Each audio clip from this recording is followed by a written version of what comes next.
Hello, everyone. My name is Diani Faiga. I'm the Director of Preservation Services at the Conservation Center for Art and Historic Artifacts. My pronouns are she and her, and it is my great pleasure to welcome you here this afternoon to this fourth in our dialogue series around various issues of diversity and inclusion in the field of collections care. As with all of the previous sessions, I am largely going to turn things over to our facilitator for the sessions, Sarah Ferrone, but I have a few pieces of housekeeping before we begin.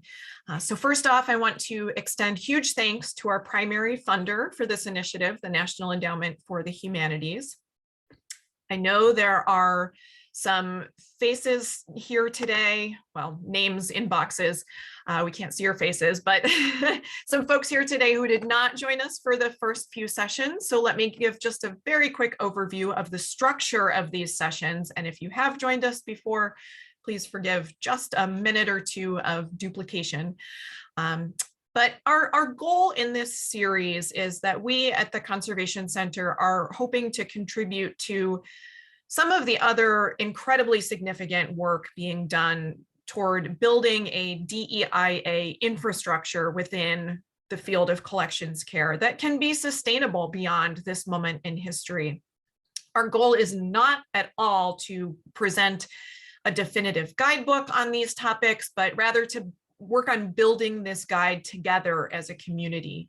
So each session focuses on a different issue facing the field and will be comprised of two components: a traditional webinar or discussion with a speaker highlighting their own observations in the field, that's today, and then tomorrow, the following day, a community dialogue led by our facilitator, Sarah. As each topic is discussed and processed together, key takeaways will be compiled and used to build a publicly available resource document that we hope can serve as a toolkit for individuals looking to begin or expand this work at their own organizations.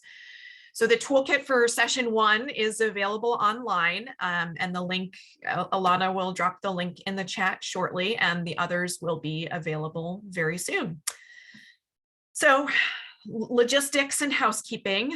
My coworker Alana is here today. If anyone has trouble with Zoom or issues with technical issues or anything, you are welcome to send her a direct message in the chat. If you would like to follow along with closed captions, toward the bottom of your Zoom screen, you should see a box that says CC live transcript, or it may be under the More tab. If you click that and then click Show Subtitle, there may be a lag, but then they should appear. Today's event is set up as a webinar, not a meeting, which among some other things means that participants, audience members cannot actually speak and interact beyond typing in the chat box. For the discussion tomorrow, it will be the meeting formats. We'll be able to have a healthy conversation. And I'll give you some more housekeeping tips on navigating that when we meet tomorrow. But for today, if you do have questions, and questions are absolutely welcome, please type them in the chat box. The session today is being recorded. While our discussions tomorrow and all the subsequent second days of sessions will not be recorded for issues of privacy, vulnerability, and the conversational tone we hope to strike, this initial content portion is being recorded, and the transcript created through closed captions will be retained and available for all portions of the sessions. We're retaining this information largely to aid in creation of the toolkit I mentioned. And I'll say more about this a few more times at the end of today's session and tomorrow's, but just wanted to get on all of your calendars right now. The next event in this series will be on February 28th and March 1st, where we will be discussing addressing descriptive language in collections care. And with that, I am going to introduce and then turn things over to our facilitator, Sarah. Sarah is the principal of Dialogic Consulting, where she brings over 20 years of facilitation and training experience to every project, helping to make hard conversations productive and enabling teams to work more effectively. In the interest of having a bit more time with the content, I'll forgo the rest of Sarah's bio. It is available on our website and pass things along to her. Thank you, Diane. Good afternoon, everyone. I'm thrilled to be here with you once again, and a welcome back to those of you who have been with us for other sessions. I again want to acknowledge that we are appreciative of the time and energy of Alana Schaefer and Margaret Schindler, who will be taking notes during today's session and are also the primary authors of each session's toolkit.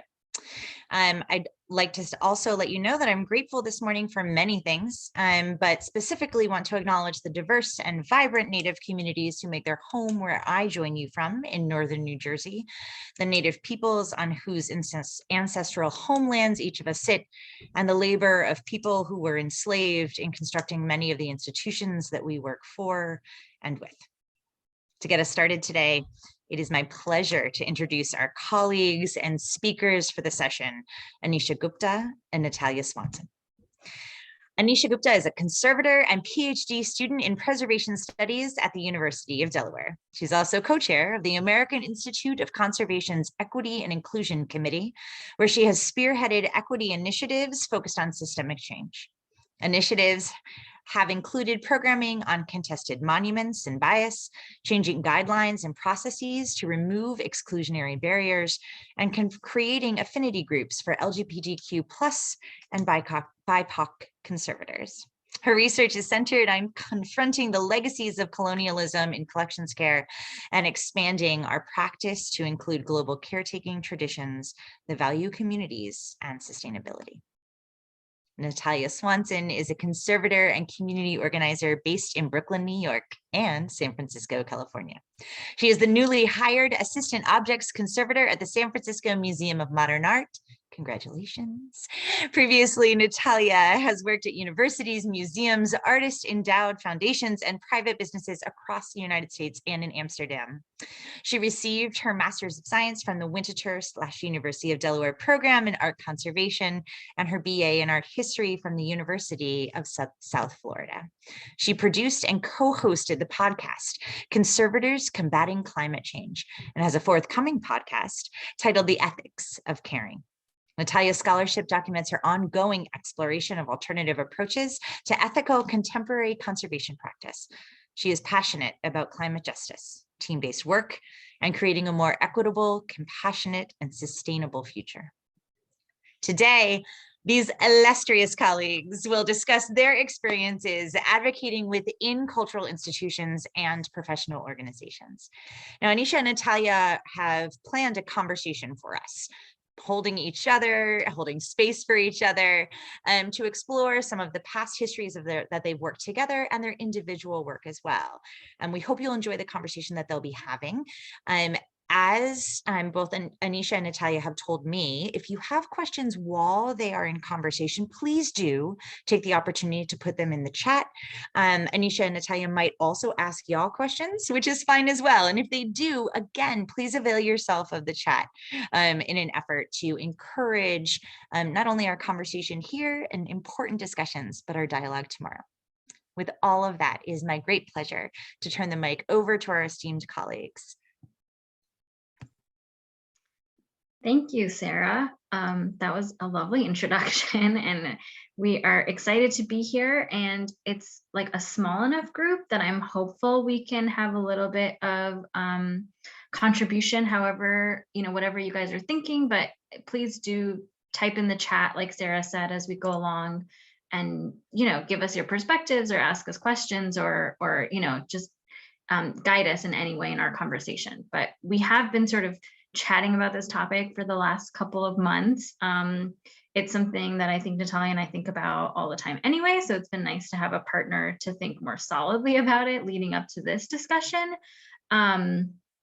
So we're just going to kind of go through some key ideas and themes that kept coming up for us and bring in our own personal experiences and kind of root us in some examples and take it from there. So Natalya, do you want to start off by maybe just talking about our themes? Yeah, absolutely. And just an additional note of gratitude to CCHA and Sarah and everyone present today to be a part of this conversation that I think Nisha and I will can agree will posit many situations and few clear answers, and really talk about the complexity of issues and how situational and relational and relative everything is.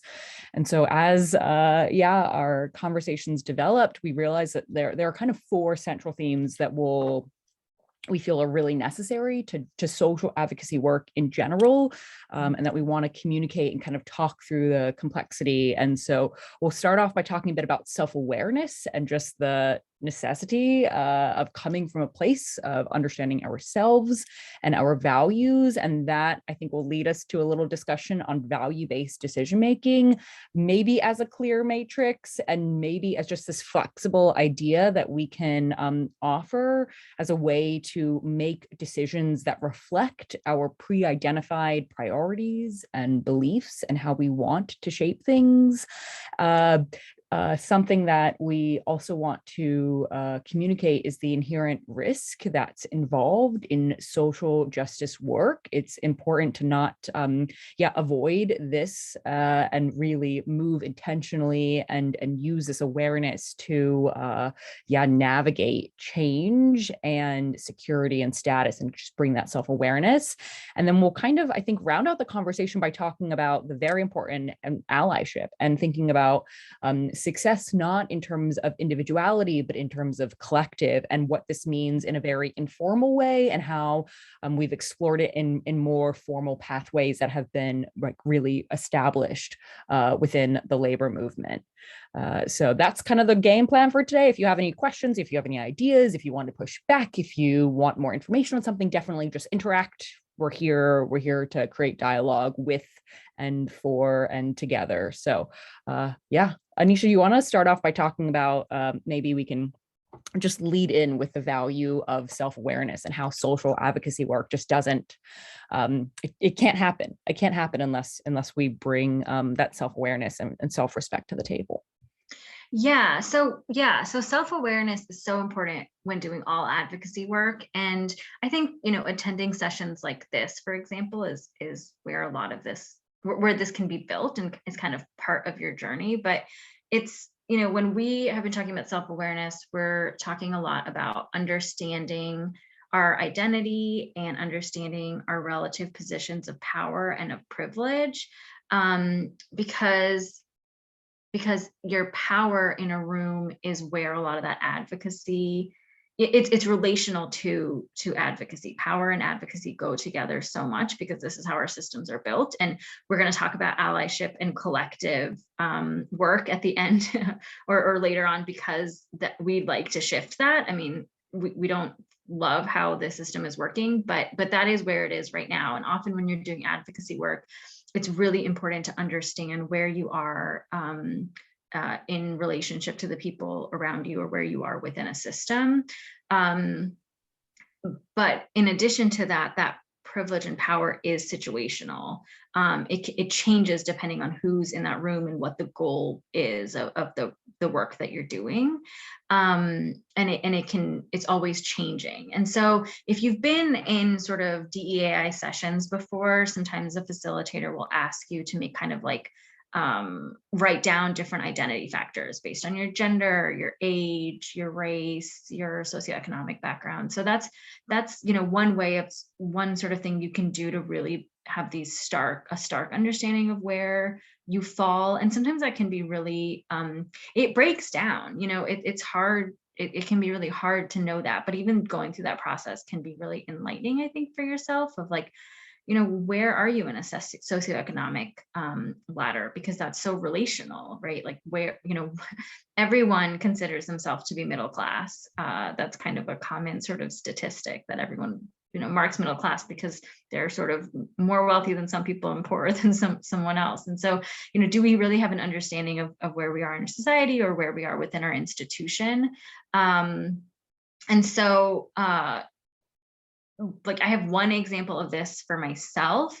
And I sort of jotted down all of these different things, different characteristics So I'm South Asian American. I am a cis able-bodied woman. I'm a millennial. And so in a room of like emerging conservators, I find myself feeling like I have relative power. You know, I've graduated from a program, a conservation program, which is definitely a privilege. I've held a permanent position as a conservator, and yet another privilege. I'm co-chair of a professional organization. So, you know, recognizing that though I might, you know, recognizing the kind of power I might have in that room versus how my power might be different in a room of like board of trustee members who, so both groups, to be honest, in conservation are predominantly white groups, but my other identity markers really can influence the exchange that we're having. So that's kind of how we're thinking about it. Natalya, what do you want to add to that? It's kind of overview. Yeah, absolutely. I feel just to demonstrate, how I see that those relations and the privilege kind of shifting. I'll just give a bit about my identity and in a previous position. So when I was a fellow at the Brooklyn Museum, I could think about my relative position of power within the departmental hierarchy. So there are interns, so like kind of like early career interns before they get into school, and then once you get into school, and then there's a fellow, so that's where I kind of fell, and then we go assistant and associate and full, and then other positions that aren't full and filled, and then head of the lab. So in terms of that internal departmental policy, the internal departmental structure, I fell relatively low in my position of power, and felt like I didn't have much stability because I wasn't a permanent employee, and I had more influence in some ways in the fact that I had a 3-year position as opposed to another maybe that had a yearly contract. So someone who had been in the institution longer and was higher up on the hierarchy, but so had a higher title, but maybe had a shorter duration of their position. So I felt relatively low in terms of that hierarchy. And then in the pandemic, it shifted in an interesting way that because my position was funded through the Mellon Foundation, I actually was one of the conservators in the group with the most security, because my money, actually, interestingly, it was all institutional money, but because it had a different pathway through the Mellon Foundation, I was protected in a way that my colleagues who had permanent positions were much more precarious. And so it's, I guess I communicate this just to say that depending on the situation, even the same hierarchy, the same players, the way in which we have power is shifts greatly. I think also being in kind of an early stage of my career, I was able to push more on internal policies because there was a bit of expectation that like I came out of school and I was very fresh and innovative. And so I could push in a way that maybe colleagues who had been there for a while felt less comfortable. And so I think that it's really challenging to understand our positions of power. And I think it's important just to be mindful that it's never static. And I think that that's like a theme that we're going to talk about today, is like really just the dynamism of all of these issues. It's really complex and things are really shifting, and so we have to be or we should maybe try and be flexible in our ideas of what these mean. So I feel as though it's important to kind of sit down with ourselves, and I agree with Anisha to kind of like try and look at where we fall in the spectrum, and also knowing that like they're all intersecting, right? Like we can maybe identify in position of privilege within one spectrum and not in another one, and kind of look at like how do they play into each various scenario. But it's very complicated, and I feel as though I still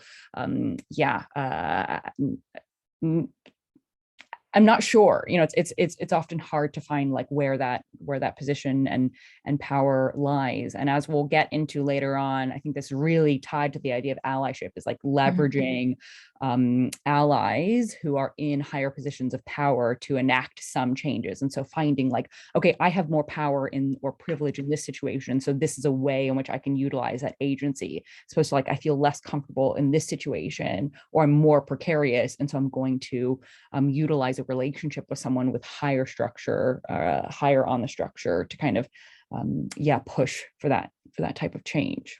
Well, yeah, it's great that you're bringing that up. I mean, so your example is really great of how situational it can be within one institution, right? You've fellows who are, contingent labor, our contract. You do feel kind of like you don't have that level of power, but on the other hand, it really depends on kind of the situation where you're talking about security, but also if you're advocating for something, you're leaving. So, maybe you can push harder because this is not where you're going to be. On the other hand, maybe it's a place you want to stay, and there might be a job that's sort of a permanent job dangling in front of you, right? So balancing all of that. But again, once again, understanding where your power lies and sort of who's in power and where, what their motivation is.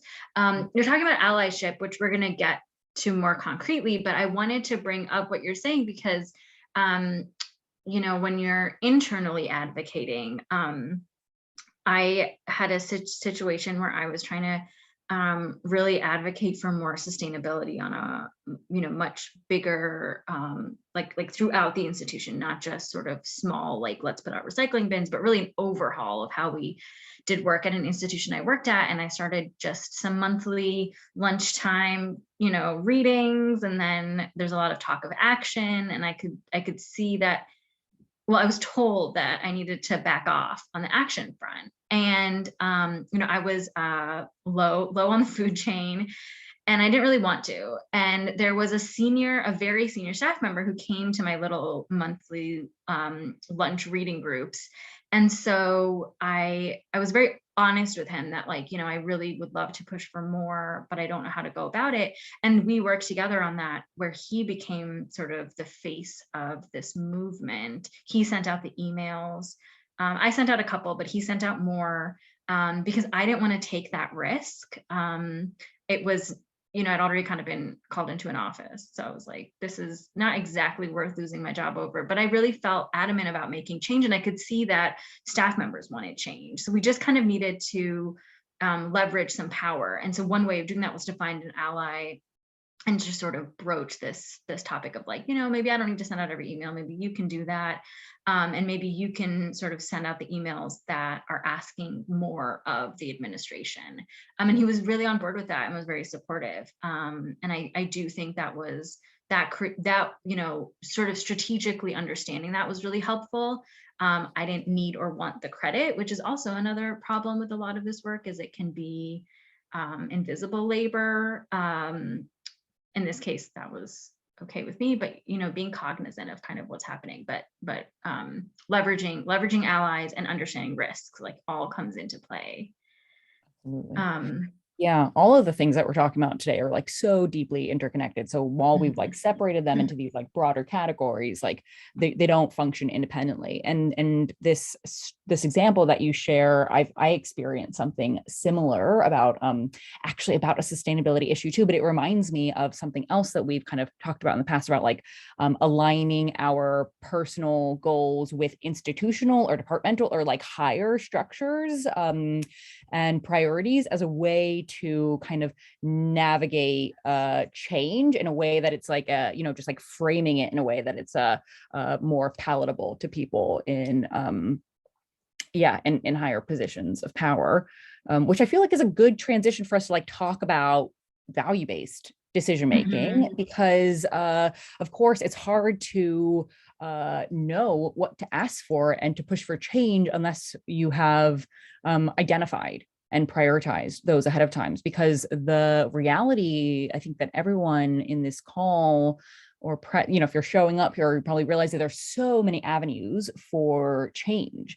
and just many things that we all want to adapt, and structures that we wish we could subvert. And the truth is that it's not sustainable to push in all directions at all times. And so it's helpful to kind of sit with ourselves. And I think that this overlaps between the self-awareness and our values, is really just like sitting with ourselves and help trying to come up with some value structure. And so we talked about how this isn't necessarily fixed or can be. In my technical kind of conservation labor practice, I do like to follow something that's very structured, because I think it holds myself accountable to those pre-identified values. But in just in life, of course, we're constantly making decisions based on our values, even if we're not cognizant of them or not, right? Like do we value a healthy meal, or do we value a quick meal, right? Like, in everything that we do, we're making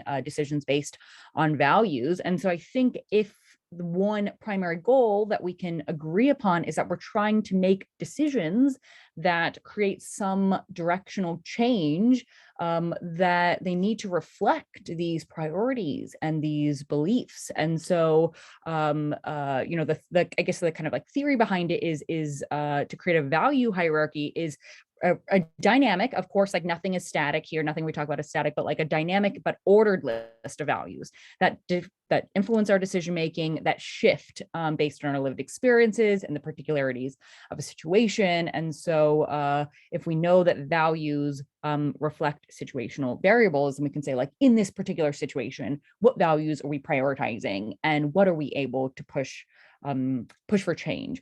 And so one thing that we have talked about that I think is kind of an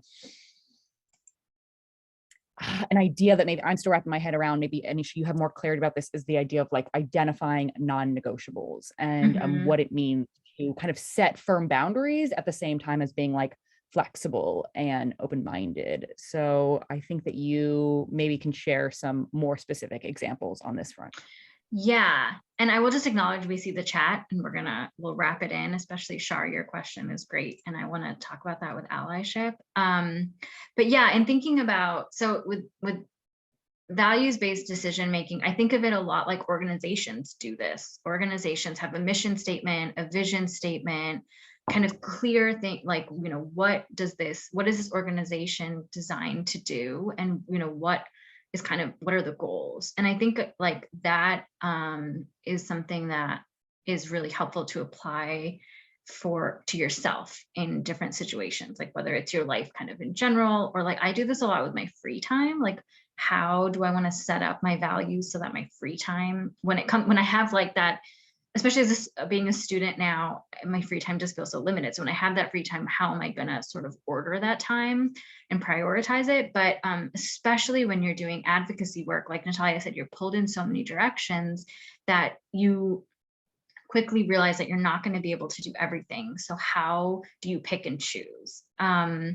And how do you respond when you feel like someone is sort of undermining the work that you're doing?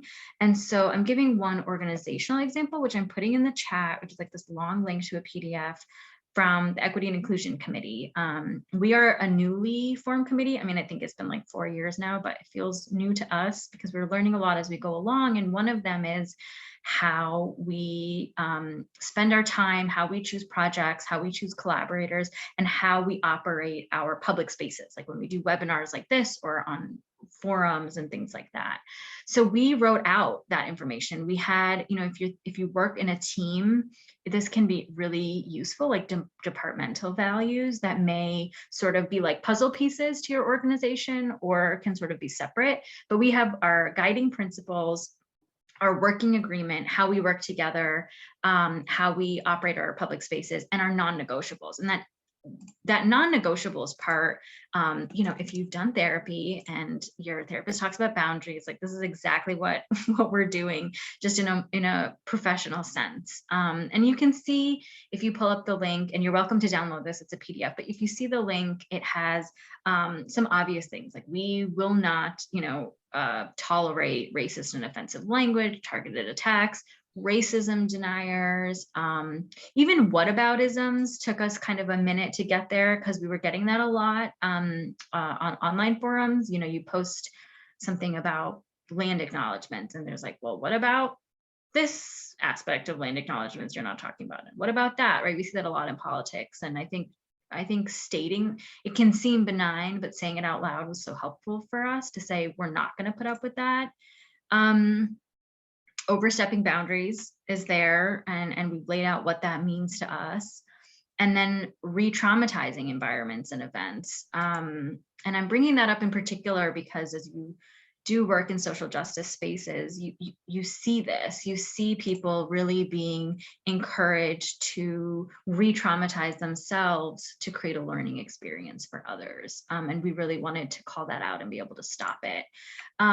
So this really, I will say, kind of came out of a lot of experiences we'd had. It was kind of an easy section to write. It was like, this is the stuff that we really don't want to put up with and we won't put up with. But I think writing it out is such a good thing to go through for yourself and for, you know, if you're working with other people, because you really get some clarity. And so when the time comes that someone sends you that email, asking you to do more work, which might be a great opportunity for you professionally or something like that, or sends you that horrible email that you don't know what to do with, you've sort of gone through that and maybe have a plan in place. And that can be, I think it's brought me just so much relief since the time that I've started instituting these things, especially like to prevent burnout, you know, especially if you know what you prioritize, or, you know, even if it's for this short amount of time, like this year, my focus is really going to be on this issue or this part of my workplace that I don't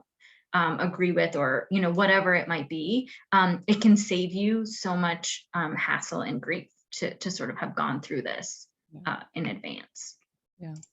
I really appreciate that you make the point that non-negotiables can be thought of as like a sign of self-respect also. And I was in a kind of conversation recently about unpaid labor and the consequences of that in the field. And had a bit of conflict, internal conflict, about stating that that was something across the board that I wasn't going to do, because I believe in the value of volunteering time for, just putting energy into things and not necessarily needing financial compensation. And so when the person I was in dialogue with had brought this up, and they kind of did that kind of like, well, what if and what about, and they kind of brought that to the conversation, I had to sit with it. And I thought, no, this non-negotiable is also relative, right? It is relative to this organization that I think has exploitative tendencies. And so in that situation, I am not going to give them my free labor. And then in this other situation, like which we'll talk about in a bit,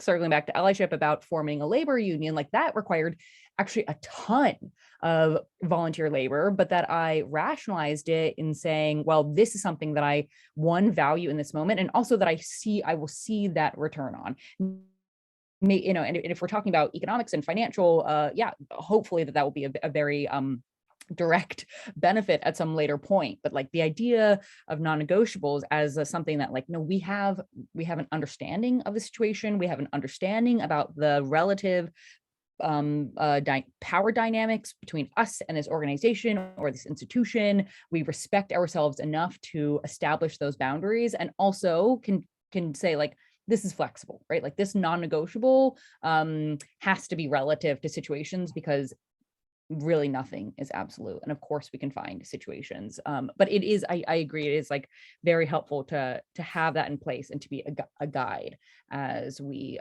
approach decision making and how we spend our time.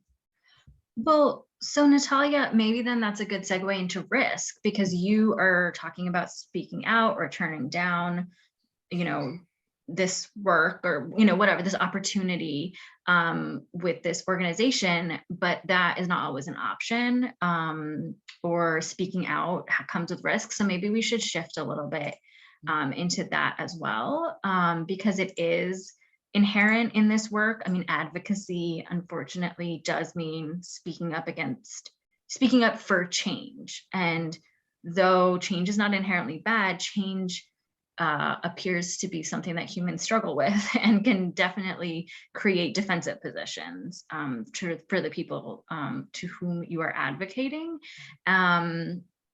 So I think we wanted to bring this up because we wanted, I think it's kind of straightforward, but I wanted to make sure we say it out loud because I think it can get a little bit lost as you do community organizing and other sort of social justice work. I do feel like we don't talk enough about what you have to give up to do this. And sometimes you're asked to do things that you might be really uncomfortable with. And sometimes taking that risk is exactly what it takes. I think a lot of us saw that in 2020, people speaking out and really acknowledging the risk that they were taking in doing that. Or even a few years ago, there was an art and museum salary transparency spreadsheet, and though it was anonymous, there was definitely blowback to some people for actually signing on to that because our fields are small and sometimes you're not really anonymous. You're like a department of one. So I think what Natalya and I have talked about is that knowing your values helps you prioritize what you're willing to risk for. And so that's why understanding your values is so important, and also being self-aware is so important. So you know when you're taking risk, you don't want to be caught unaware. And I saw Margalit's comment about passing, and I think I definitely want to acknowledge that because we don't want to be assuming as well about the people around us. And I think as you do this work, hopefully we're working on building trust so that you can have really open conversations with the people you're working with and can understand, when a situation is risky for one person and not another, or whatever the dynamics may be. Absolutely. Yeah. And I want to tie this deeply into allyship, just given the time. And also, of course, it's so deeply connected. And so I'll just give an example to build, I guess, on the example from before about me being a fellow, and how that position of power and privilege is related to risk. And so when we were organizing and forming the labor union at the Brooklyn Museum, it came to the point of wanting to, which is, of course, a very formal pathway to creating allyship. Anisha described building that informal relationship that Shar brought up, and how that can really be utilized in and really determined and discussed on an individual level. And then when that feels like it isn't maybe doing the structural change that's needed, you can go to more formal pathways. And so at the museum, we decided that the conditions of labor were unable to be, because of the power dynamics, were unable to be negotiated in a way that individuals felt they could push for change. The internal advocacy efforts were simply insufficient. And so deciding that forming a labor union was the best pathway for us. And so when it got to the point of needing to speak to the press and to share information, people felt incredibly uncomfortable because they had experienced and witnessed retaliatory behavior in the past. And so people who were really passionate about the labor movement felt uncomfortable about communicating that openly. And so I ended up being kind of the voice of the labor movement at our institution with the New York Times and newspapers in New York City, because I was a fellow and thought, well, first I was very passionate. And so I had, when I thought about risk, I knew that my value was if we were successful in the labor movement and in some way having a public face is really important, especially for institutions that want to claim progressivism, that, if you have a public face to the social work, that is, you tend to have more success. And so, the value that I had in that situation was, if our labor movement was successful, then everyone in front of house who was part-time, who didn't have health insurance, would have the potential of having health insurance. And so that value of the potential of success was well beyond any personal risk that I felt like I was shouldering. And I thought that because I'm in this temporary position as a fellow, and because I had seen in the pandemic that they weren't going to affect my, or weren't going to risk, it wasn't worth it to them to risk my position, because I was, had this alternate funding source, that my position was more secure. So I felt more comfortable communicating to press because I thought that maybe it's less risky for me to shoulder this burden than it is my colleagues who who are in permanent positions, who maybe, again, we could think of that as more privilege or more power, but in this situation,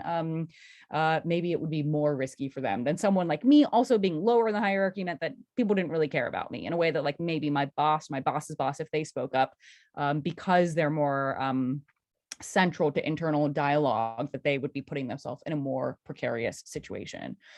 So yeah, Anisha. Well, so Natalya, what were the discussions like? Like, was this something that you, when you're talking about, for example, the risk to front of house or to permanent staff would be greater and the benefits that would come of it, were these open discussions you all were having and sort of determining who would play this role, or was it sort of more subtle and you were thinking it but not talking about it? Yeah, so we had many individual conversations, I think, and as a department and as kind of smaller groups, we would have these conversations. But I think also it was well understood that there was significant risk in communicating openly, not just at the Brooklyn Museum. I don't want to put all of that on them, but just in the labor movement. We have seen that so many times before that labor organizers have been targeted for obvious reasons, right? Because we're trying to create more balanced and equitable power structures. Dale, I'm just seeing your question. I'm going to read it out loud here. Do you think administrators may be less inclined to take on fellows in the future because of the autonomy that you had? I don't think so. I don't think so. I'm hopeful that is that is not the case, that they wouldn't penalize in that way. And I think that because particularly within the conservation pathway, that fellows are seen as like necessary kind of responsibilities to just for like teaching and educating institutions.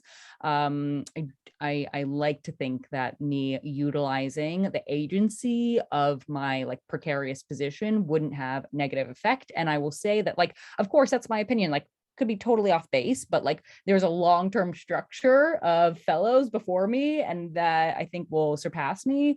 But of course, this is a question of risk. And so in this way, when I got into the labor movement, I was told quite openly that fellows might not be included in this. And so being involved in it, I wasn't guaranteed about my benefit in the labor movement, but I thought it's worth it to participate, to give them my free time, my free labor, with the hopes of bettering the next position, the next fellow, or whoever comes after me. And I guess that's like a big point that Anisha and I both wanted to communicate about allyship, is that we have this idea, like success is often defined in terms of individuals, and like there's such power an agency that we grant ourselves by reorienting the idea of success in terms of collective. So like when we make decisions and we think about those value hierarchies, we can ask ourselves every time, like, does this benefit me primarily, or does this benefit us? And I think that can be extrapolated in many different ways, like not just in terms of people. I think we can think about that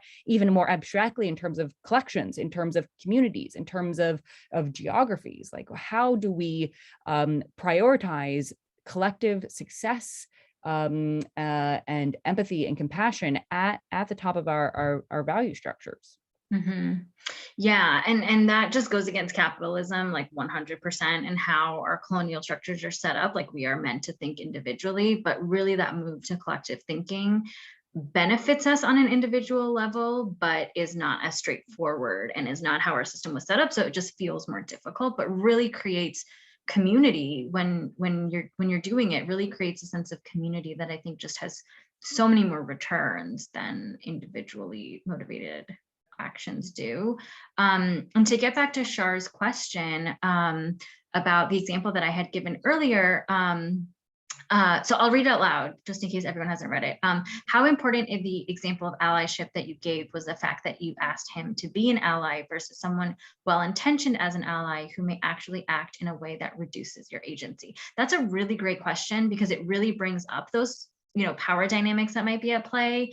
And I think it made a really big difference that I asked him, or if he had in turn sort of turned to me and said, like, what can I do to better this situation?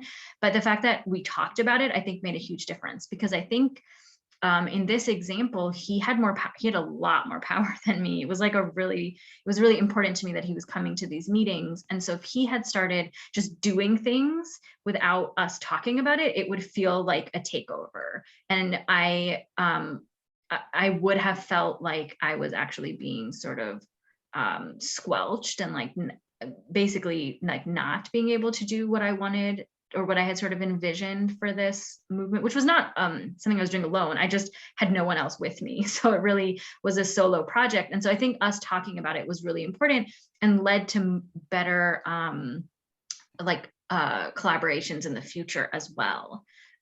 So as if you're in that position of having more power in that way, I think, again, like so much of this is trust building and talking openly and transparently. And that's another example of that for sure.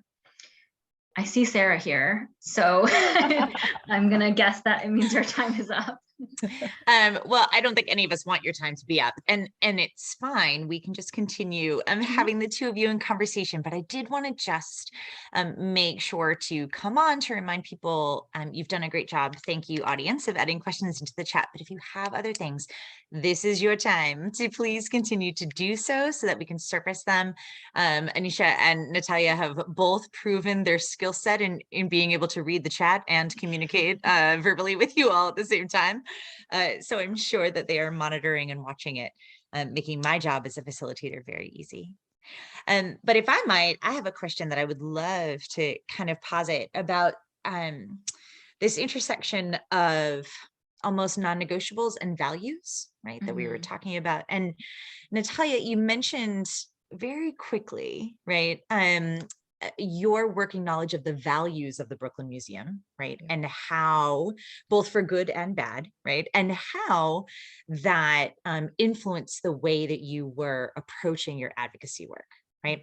And that's something that we know from Welcoming America, right? The immigrant rights-based organization, right? Whose focus is to say, we're going to do very local campaigns, right, across the country. And if folks in Nebraska are interested in a concept of teamwork because of football, then we're going to pitch this as teamwork, right, as we go. So I was just curious about, in both of your experiences, and where you've seen that come into play, and has it been effective for you to adapt the way that you're working to the ethos of an institution that might have challenges and needs to make some changes as well? Yeah, great question. I can start off. So my response, I guess, is kind of twofold. And that's that I came into my position as a fellow with a very clear idea of what I thought that I could do in terms of my relative position. One way in the past that I've really advocated for change is in terms of how we communicate, the dialogue that we have, just leveraging just the fact that we all speak and write and communicate as a way to push for advocacy. And so my intention going in was having all of my research time that I was allotted, which was a privilege that was not afforded to people in higher positions of power, to be on documentation and communication practices. And then when I got to the institution, I realized, like, oh, there is very little likelihood that this is going to affect any change, right? Like, this structure is not interested in absorbing what I want to do. And so is it worth the risk? Is it worth the energy that it's going to take for me to push in this direction if I can see that they're not willing to receive it? And so I think that so much, to what you said, there's so much of what we do is really about the spin, is really about working within these structures. And so when I shifted to this acknowledgement, like, this isn't going to change, what can I do that is not typical, right? Like, I didn't want to focus on one object. Like, that's really important to me. I didn't want to to like focus on one object or material. I didn't think that was significant. Wanted to focus on, I was like, okay, the museum has some stated interest in sustainability. How can I pitch this in a way that they will allow me to do this research and it'll align with their values? And so initially I got a lot of pushback on that because it was so different. No fellow had focused on anything other than one conservation treatment before. Luckily, a few people up in the hierarchy said, oh, actually, this is a new goal of the museum. We want to be just as sustainable as the V&A Museum in London. And so we're going to give you this agency to do this research, even though there's not a precedence for it. And I'll just say one additional thing in regards to sustainability. This is something I found, is that because we live in an economically oriented society, because so many of us are, we're just bound to that bottom line, that like sometimes that's often, I mean, for me, I try and balance out that economic bias by not focusing on that. But what I've learned is within an institution is saying like, you will save money by doing this, right? So that has just been much more receptive. So I think that there's, we don't necessarily, and I think hopefully shouldn't be compromising our values when we're pushing for change, but I think also learning like, who is our audience? How are we communicating to them? Like, how can we speak their language? Like that is, it's been so important for me to like really internalize that when I'm pushing for change, when I'm asking for things.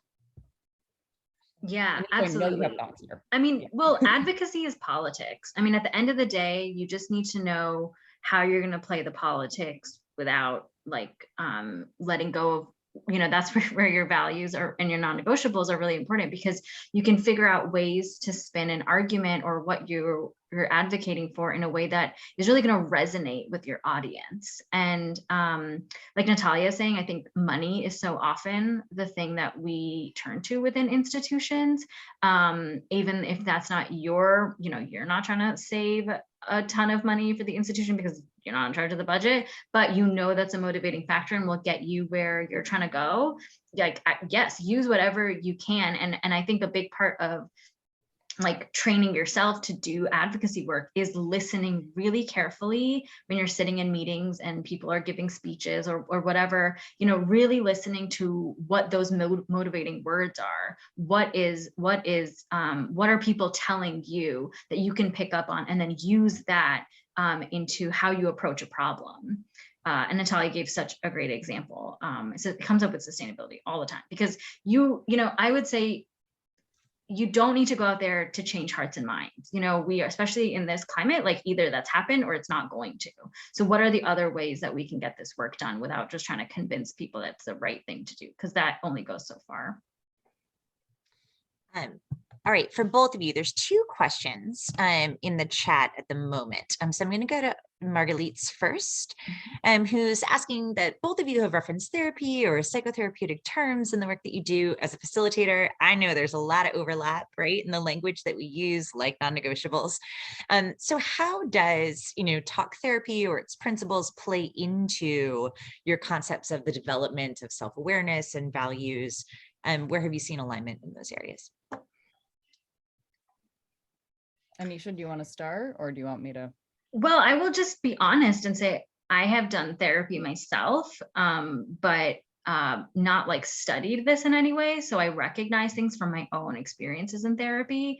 But I think so much comes up around as we think about being healthy and caring for ourselves. I think a lot of those same principles go into caring for others, caring for our community members, and bringing that level of care to our work, which can feel very much going against what we've been taught is professional. That word professional is so bound up in things that are changing, but maybe not fast enough, about who is allowed to do what in a professional space. So for me, it's really about bringing a lot of care into my work, which I truly, that's not how I was trained to do my work. Yeah, Natalya.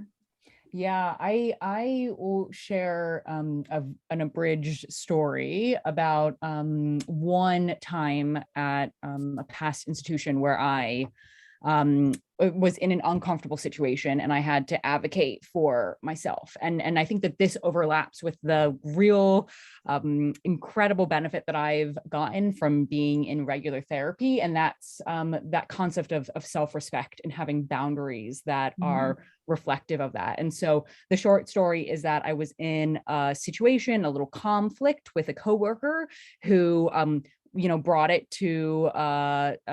brought it to a boss, and the boss asked me for my opinion. And at the end of me communicating my side of the story, they had said something like, well, this other person is really seeing red, is really upset, is really this, and was really taking the side of this other coworker because they were so outwardly projecting their negative emotions. And so I said, just because I'm not outwardly angry doesn't mean that I don't also have a lot of feelings and am not upset about this situation. And so what I will communicate to you about this is that I would never allow someone to communicate to me like this outside. And so I understand that in a professional setting, we will continue to have to work together, and I absolutely respect that. But what I need is for you to understand that just because I'm not angry doesn't mean that I'm not having significant issue with this situation. And I think that moving forward, we should really limit this overlap to just these professional projects in which we need to work together. So of course, I'm going to continue to act as a professional, but I also want to communicate to you that this is unacceptable behavior, and I will not allow it to continue in this way for myself. And so that's something that I learned from therapy, that like, I will not have respect unless I demand that for myself, unless I can stand up and communicate and back myself. And so that's, did the situation radically change within that dynamic?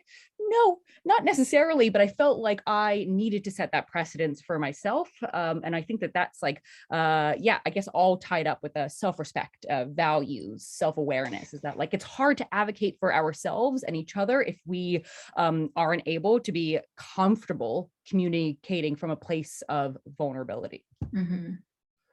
I very much appreciate that, Natalya. It even makes me think back to where you started your conversations, both of you, about the idea of how we, in the dynamic nature of when we have power and how we don't have power, or where we don't, and what those structures look like. And the idea that how much society has privileged, right, those who express with loudness and vocality and anger in spaces over others, right, as a form of kind of power and getting what I want, right, in a situation. I want to make sure to highlight, and hopefully with these last few minutes, we can get to Shar's comment, appreciating the guiding principles, and especially the mention of whataboutisms. Sometimes it's clear that someone is blocking or microaggressing by using whatabouts, right? But other times it may not be so clear, right? And sometimes it is with the best of intention, they're sincerely asking, or is it just awkward? And thus it's making progress difficult.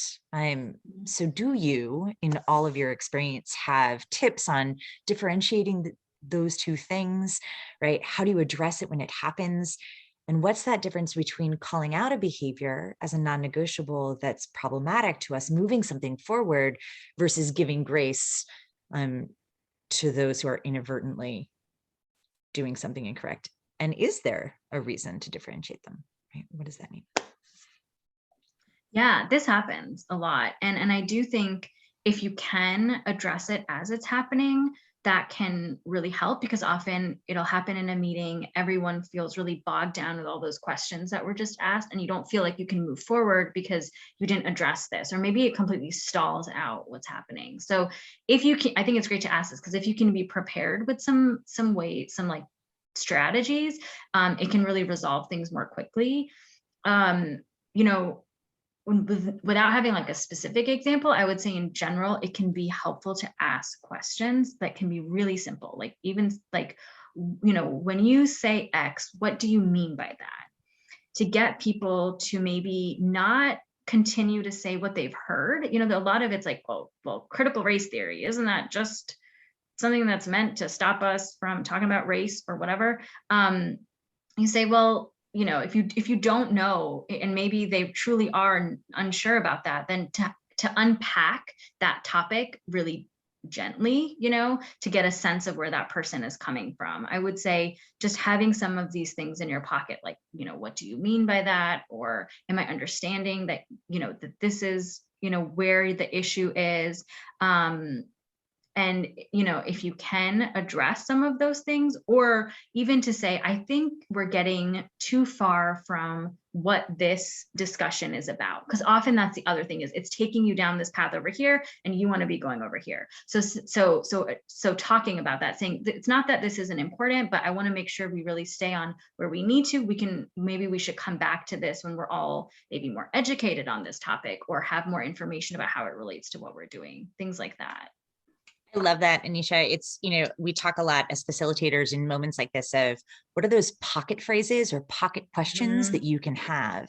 And so to Shar and others who are grappling with this, I love the advice of saying, what's that one good question that you yourself can memorize, right? That's prepared for the what abouts questions, right? That you're not going to forget, or you're not going to stumble over in the passion of the moment or the frustration of the moment, because we're all human, right? In hearing them, right? So what is that question you prepare? What is that non-negotiable phrase, right? In response. Dayani's here, so I have to stop talking too, but I will say, I greatly respect the work of the Whitney Plantation as a site who thinks really strongly about those whataboutisms, just as a tip and another site to talk to.